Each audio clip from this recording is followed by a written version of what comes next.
जब हम इतिहास के महान राजाओं के बारे में सोचते हैं तो मन में क्या आता है?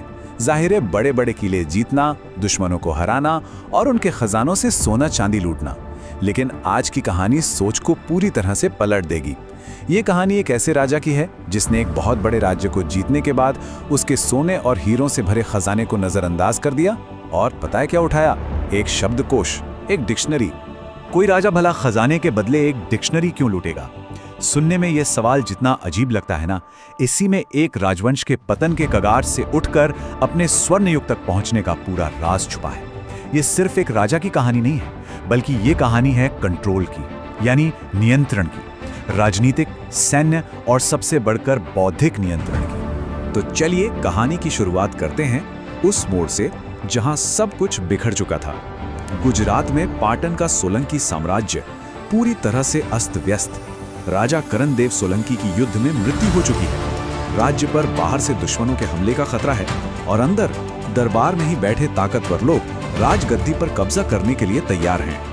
देखिए, मध्यकालीन राजनीति में राजा की मौत का मतलब सिर्फ एक नेता का जाना नहीं होता था। इससे पैदा होता था एक शक्ति निर्वात, यानी पावर वैक्यूम। इसको ऐसे समझिए कि जैसे किसी बड़ी कंपनी के सीईओ के अचानक चले जाने से बोर्ड रूम में खलबली मच जाती है और हर कोई उस कुर्सी को हथियाना चाहता है। ऐसे ही हालात में बड़े बड़े राजवंश इतिहास में खो जाते हैं। लेकिन यहीं पर महारानी मीनल देवी ने एक ऐसा कदम उठाया जिसने पूरी बाजी ही पलट दी। उन्होंने शोक मनाने की जगह अपने छोटे से बेटे सिद्धराज का तुरंत राज्याभिषेक करवा दिया। अब ये कोई भावुक फैसला नहीं था, बल्कि एक बहुत ही शानदार राजनीतिक चाल थी। सोचिए, जैसे ही बच्चे का राज्याभिषेक हुआ, वो कानूनी और धार्मिक तौर पर पाटन का राजा बन गया। अब अगर कोई भी दरबारी गद्दी छीनने की कोशिश करता तो वो सिर्फ एक प्रतिद्वंदी नहीं, बल्कि एक राजद्रोही कहलाता। मतलब मीनल देवी ने विद्रोहियों से लड़ने का कानूनी हक ही छीन लिया था। मीनल देवी ये बात अच्छी तरह जानती थी कि सिर्फ गद्दी बचा लेना ही काफी नहीं है। एक महान साम्राज्य खड़ा करने के लिए एक ताकतवर राजा भी तो चाहिए। इसलिए उन्होंने सिद्धराज को सिर्फ किताबी ज्ञान नहीं दिया, बल्कि शस्त्रों का भी इतना कठोर प्रशिक्षण दिलवाया जो उस दौर के हिसाब से भी असाधारण था। उनका मकसद एकदम साफ था, एक ऐसा राजा तैयार करना जिसे किसी के सहारे की जरूरत न पड़े। और इस ट्रेनिंग का नतीजा बहुत जल्द ही दुनिया के सामने आया। इतिहास बताता है कि जब सिद्धराज सिर्फ 16 साल के थे, तब उन्होंने खूंखार डाकू बर्बराक को हराया था। ये वो डाकू था जिसके नाम से जनता कांपती थी। अब सवाल ये उठता है कि क्या सच में एक 16 साल का लड़का इतने खतरनाक डाकू को हरा सकता है, या फिर ये बस एक पीआर स्टंट था राजा की छवि चमकाने के लिए? असल में ये कोई आमने सामने की सीधी लड़ाई थी ही नहीं। सिद्धराज ने बर्बरक की गुरिल्ला रणनीति का जवाब एक बहुत ही सोची समझी सैन्य रणनीति से दिया।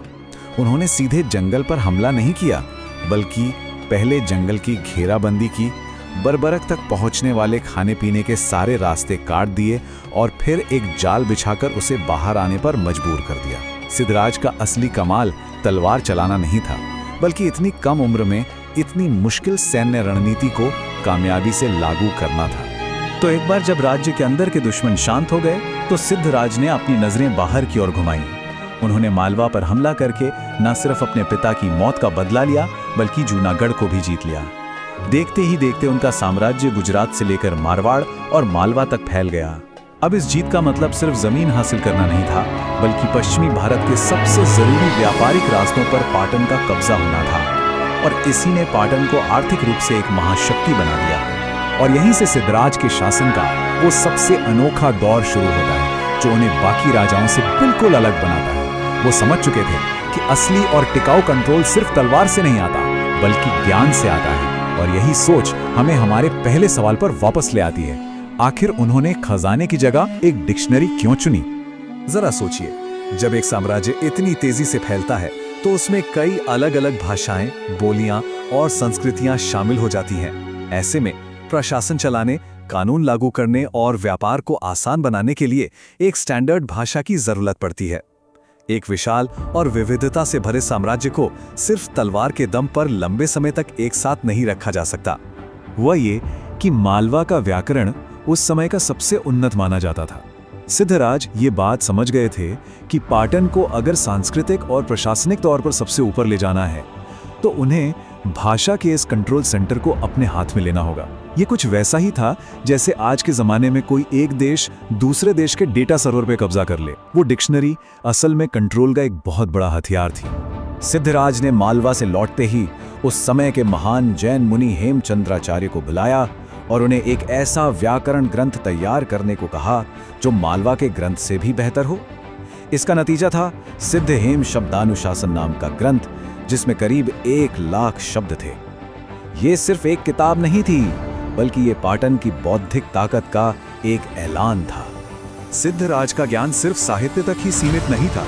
पाटन का मशहूर सहस्त्रलिंग तालाब 12वीं सदी की हाइड्रोलिक इंजीनियरिंग का एक जीता जागता चमत्कार था।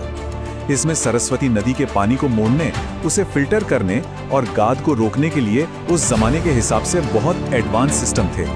और इसके किनारे बने 1000 मंदिर सिर्फ पूजा के लिए नहीं थे, बल्कि ये एक सामाजिक और आर्थिक केंद्र थे जहां बाजार लगते थे और पूरा समाज एक साथ आता था। तो सिद्धराज ने राजनीति, सेना, ज्ञान और इंफ्रास्ट्रक्चर, मतलब हर चीज पर अपना कंट्रोल बना लिया था। सब कुछ बिल्कुल सही चल रहा था, लेकिन इतिहास कभी भी एक सीधी लाइन में नहीं चलता। एक ऐसा मोड़ आया जिसने इस पूरे कंट्रोल के भ्रम को तोड़कर रख दिया। सिद्धराज सोलंकी के पास सब कुछ था, सिवाय एक चीज के। उनका अपना कोई बेटा नहीं था, कोई वारिस नहीं था। और एक इतने बड़े साम्राज्य के राजा के लिए अपना कोई सीधा वारिस ना होना एक बहुत बड़ा राजनीतिक खतरा होता है। साम्राज्य जितना बड़ा होता है, उसके टूटने का डर भी उतना ही भयानक हो जाता है। सिद्धराज ने अपने एक रिश्तेदार को अपना उत्तराधिकारी चुन लिया था, लेकिन तभी मुनि हेमचंद्राचार्य ने एक भविष्यवाणी कर दी कि अगला राजा कुमारपाल बनेगा। अब देखिए, उस दौर में इतने बड़े मुनि की भविष्यवाणी सिर्फ शब्द नहीं होती थी, ये एक तरह का सीधा राजनीतिक चैलेंज था। दरबार के मंत्री और सेनापति भी सोचने लगे कि किसका साथ दें। सिद्धराज ने अपनी पूरी राजकीय ताकत लगाकर कुमारपाल को रास्ते से हटाने की बहुत कोशिश की, लेकिन वो हर बार किसी न किसी तरह बच निकलता रहा। और यहीं पर सिद्धराज के जीवन की सबसे बड़ी विडंबना छिपी है।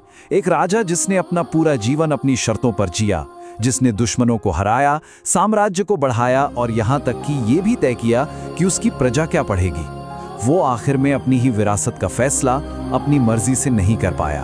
वो पूरी दुनिया को जीतकर भी समय के आगे खाली हाथ खड़ा था, क्योंकि वर्तमान को तो कोई भी कंट्रोल कर सकता है, लेकिन भविष्य तो हमेशा एक आजाद विद्रोही की तरह होता है जो किसी